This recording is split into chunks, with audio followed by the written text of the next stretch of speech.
জিনি, আজকে আমাদের বিয়ে, তোমার পছন্দের জামা তুমি নিয়ে নাও। আর শোনো, তোমরা আজকে জিনিকে সুন্দরভাবে রেডি করো।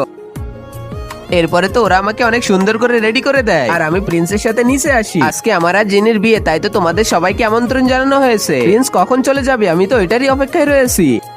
এই জিনি, কি অবস্থা তোমার? তুমি কি জানো প্রিন্সের সুইমিং পুল কোথায়? আমি তোমাকে ওখানে নিয়ে যাব, তুমি আমার সাথে চলো। সত্যি সুইমিং পুলের এখানে দৃশ্যটা অনেক সুন্দর। তোমাকে ভালোভাবেই বলছি জিনি, তুমি প্রিন্সের থেকে দূরে থাকো। প্রিন্স তো শুধুমাত্র আমার। এই তুমি কি করতে যাইতেছো? শুনেছি তোমার পানি থেকে অনেক ভয়, তাই তো তোমাকে আজকে এখানেই দেবো, যাতে তুমি আমার আর প্রিন্সের ভিতরে না আসতে পারো। ওকে কখনো প্রিন্সের পাশেই আমি রাখতে দিব না। এরপরে তো আমি পানিতে পড়ে যাই এবং জোরে জোরে প্রিন্সকে ডাকতে থাকি। তুমি যতই ডাকো না কেন, কেউ তোমাকে বাঁচাতে পারবে না। প্রিন্স তো জিনিকে সব জায়গায় খুঁজতে থাকে, হঠাৎ তো বাইরে থেকে তার আওয়াজ আসে। আমি সাঁতার জানি না, প্লিজ আমাকে বাঁচিয়ে নাও। দাঁড়াও, আমি একটা রশি আনতেছি। তখনই তো প্রিন্স কোনো ভয় না পেয়ে আমাকে ওই পানি থেকে উঠিয়ে নেয়। জিনি, তুমি ঠিক আছো? কে করেছে এসব আমাকে বলো। যেটা করেছে আমি তাকে ছাড়বো না। আর আগে মহান আল্লাহকে তুমি ভালোবাসলে লাইক এন্ড সাবস্ক্রাইব করে দাও, আর পার্ট 2 দেখতে